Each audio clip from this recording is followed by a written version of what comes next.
Hey, Black Barn Social Club, God bless America. And today we're going to do a video. And I'm starting to learn that if I'm going to keep doing the kind of stuff that I'm doing, which seems to be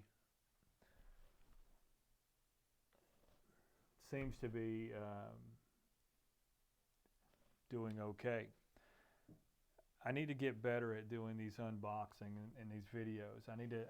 I originally said that I wasn't going to be that kind of a channel, but I gotta have stuff, and if I'm going to wear stuff, I gotta have stuff. So that's what this is about.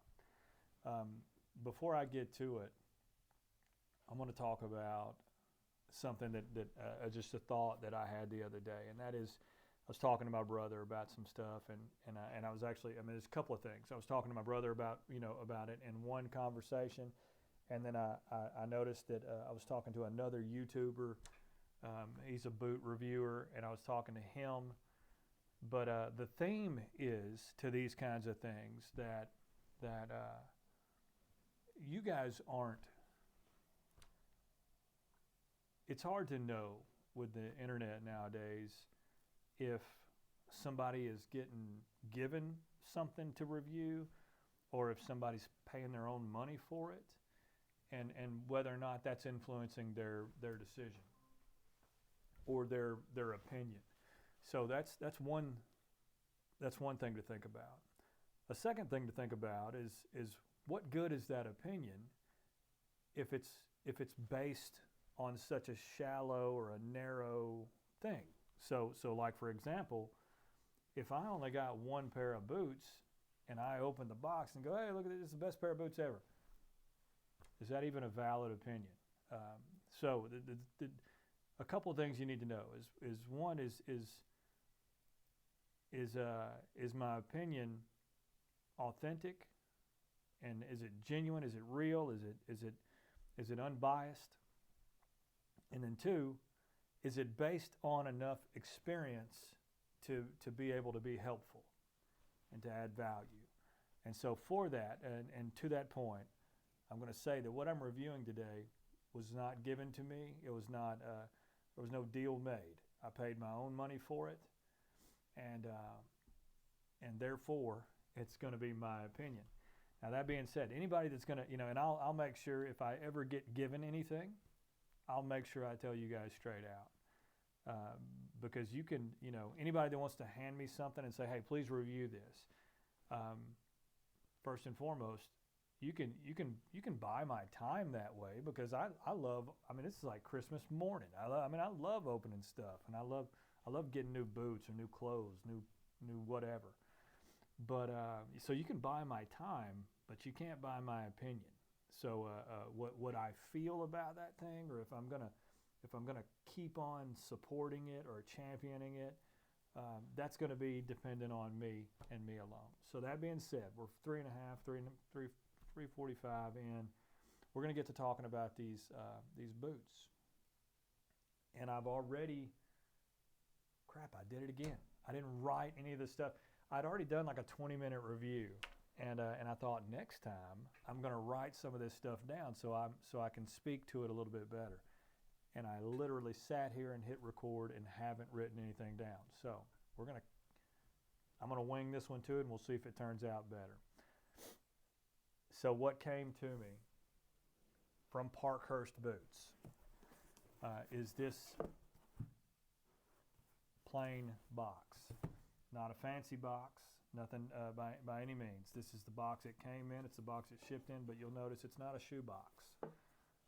There's no printing. It's nondescript, and that's it. Inside it were a couple of boot bags, the two boots, and a card, a welcome card, or a thank you card, and an extra set of laces. A little bit about Parkhurst. So Parkhurst I want to say they were started in 2018 by a gentleman. I think he used to be in the finance industry. I'm not going to go too deep into personal stuff. I'm just going to talk about the company. It's in Buffalo, New York. If I remember right, his whole goal was to make the most value packed or value added boot that he could make by using American sourced goods, and he was doing that up until COVID. I think during COVID, the facility that was manufacturing his boots closed down on him, I think rather abruptly, and he had to go and found a place, I want to say in Spain, which is where these came from, to do the assembly of his boots. So he made it through COVID, and he's now again still pushing boots out. I haven't spoken with him directly, but I want to say he gets these things assembled in Spain, maybe one other factory, and then gets them home, finishes them, whatever that entails, and gets them shipped up, and it's kind of a small operation. What I respect about that is, one, I respect anybody that's willing to be value added, or want to add a value. It reminds me of an old school way of doing things when you would just put what you had into a product, put the most value into it you could, make a fair price, make a fair profit, or for a fair price and at a fair profit, and then you would allow the growth to be organic and not one of those things where you try to just mass produce and as cheaply as possible and then strip all the profit out. So I think what's cool about this is there's an absolute effort, as indicative of that nondescript box and these, simple boots, what do they call these? Boot bags, boot socks. I mean, it's just very simple, very low key, but what's inside, and again, this is the second time I've pulled these out today, so I'm going to try to act surprised. What's inside is anything but plain and uninteresting.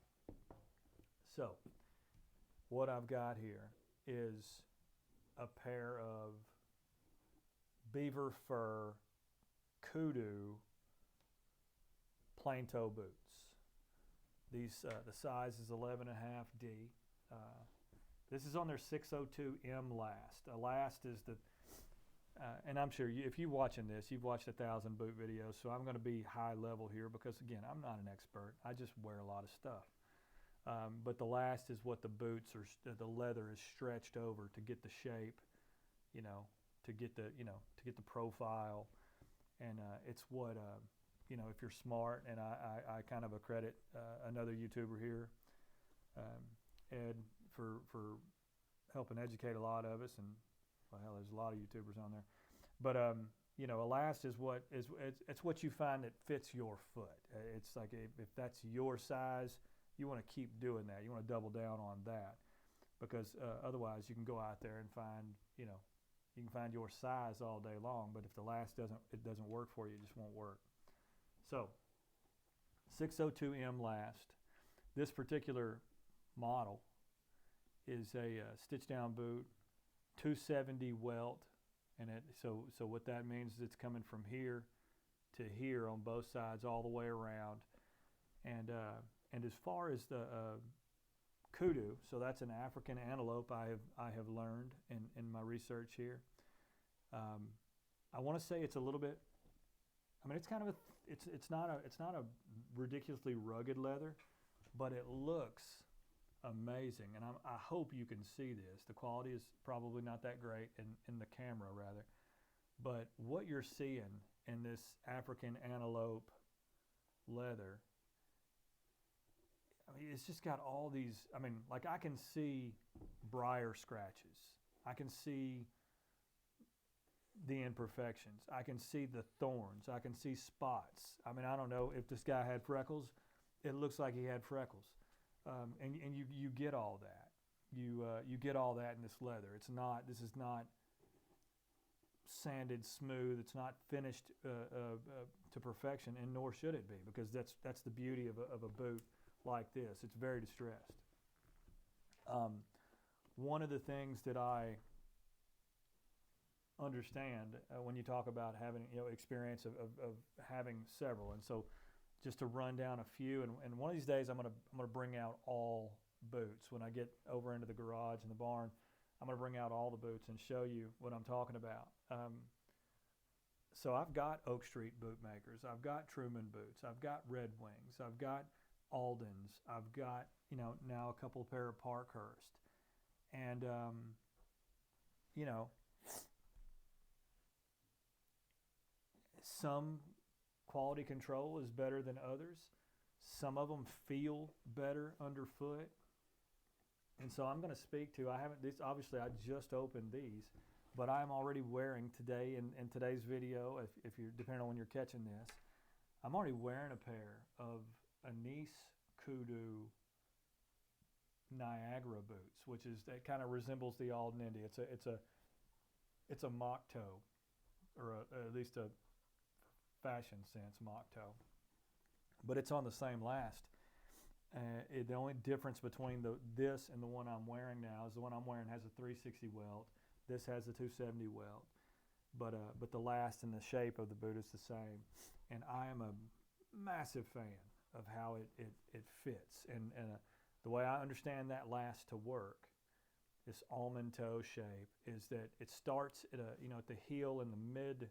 We'll call it that. I mean, whatever you call that, the throat. I don't know. The middle of the foot is kind of a D shape, and then it widens to like an E shape around the toe box.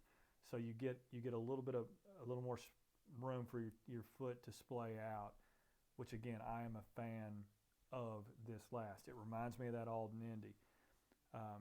That being said, I am currently on several days wear on these, and I'm liking them more and more and more. So in this boot, it's got that, like I said, there's kind of a waxy look to it. I've already checked it a few places. You can see a pull up in the leather. It's gonna patina well. I'm so tickled with it. So let's talk about how it's made. And I'm not gonna, by the way, I'm not cutting boots in half. I don't care if they're free. I don't care what we're doing. When I give a review, I'm talking about the things that are perceptible to the eye, and I'm talking about the things that you can feel. And maybe over time, I'll try to tell you how they wear. I'll try to tell you how they break in. But I'm not going to cut something in half so you can tell that hey, this layer was wafer board instead of this. I'm not going to know. I can tell you this. Over the weekend, I went to the mall with my daughter, my wife, son, my family. We went shopping, and I stopped at a store. You remember if you any mall rats out there, you remember the certain stores would have the boots out there on displays at the entrance. And I stopped and I picked up one of these mass-produced boots. And it's been a while since I've gotten those, but I stopped and looked at one. It was like a Chelsea or something, and I couldn't help it. I wanted to hurry and put it down because one, I mean, just the feel of it was so wrong anymore. I mean, once you've gotten into this stuff that people are making by hand and lasting by hand, and there's just a feel of holding something that's been properly put together, and then you hold something that's glued together and mass produced and pressed.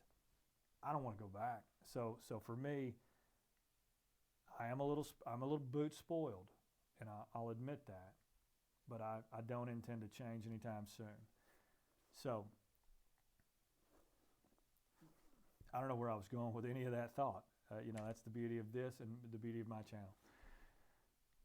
This is a commando sole, which lug sole. You're getting, it's not, like I've seen some Red Wings lately, some of the Iron Rangers, in fact, the ones that were all stitched, like Ray Charles stitched them, that I sent back. Those had like a little miniature commando, like a cute commando sole, but don't get real commando, like just partially commando sole. I don't even know why they were, I have no idea. What are you walking in frost? So to me, I like these. I like the commando sole. I like knowing that they're I mean, they're big, they're grippy, they're rubber. I mean, I feel even on the heel pad. And you guys, if you've had those like a cork sole Iron Ranger, or if you've had like the Wolverine 1,000 miles that are leather sole, they feel like you feel everything every time your heel touches or every time you're walking, you feel that. This I noticed on the ones that I'm wearing that I got a much more of a kind of a give to it. So really like the and then again, it's a Parkhurst proprietary sole, so I really like their sole. I really like what they're doing with it. It's got a good feel to it. The welting, the 270 welt that I talked about, stitching on it looks, I mean, these look flawless. I will say these weren't off their production line. Like if you go, I said that wrong. If you go to their website, Parkhurst or .com, if you go to their website, you will see they have all their boots. They're different, various plain toe, cap toe, the Niagara, and a couple others to choose from. But what you'll also see is a try-on or samples category, and these were try-ons. Now that being said, I don't know if it's because of a blim. I don't know if it's because I don't know. It doesn't look like anybody's tried these on. They absolutely look. I mean, there's no dust on the soles of these things. So if they were try-ons, so be it.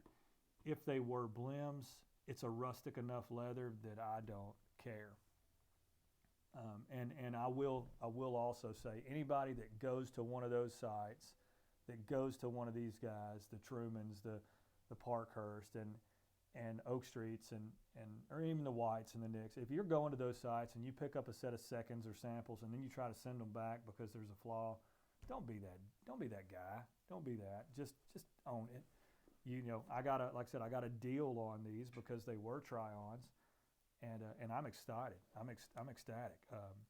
Now, I don't know. I'm going to butcher all these terms, but one of the things I love about these distressed boots is you'll hear the term clicking, meaning this leather is a different shade, or this vamp meets this different, and this looks different, or I've got some boots where the heel counter, I think is what this is called, where this piece is a little bit more roughed up or nappy, and this is smoother. But in this case, everything here clicks, and it looks great.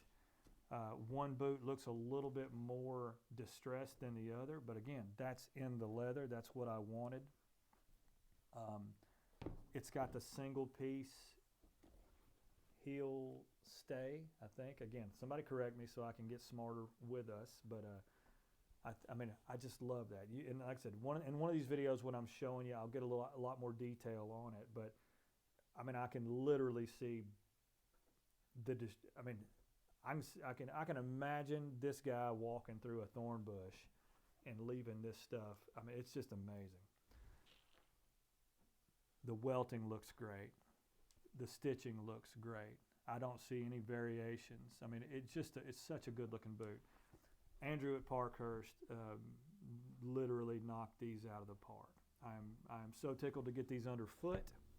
So tickled to try these and start wearing them and walking in them, and see what comes from the break-in period. You guys be blessed. We will talk soon. I'm trying to think if I've missed anything. Again, Parkhurst boots. Well done. Be good.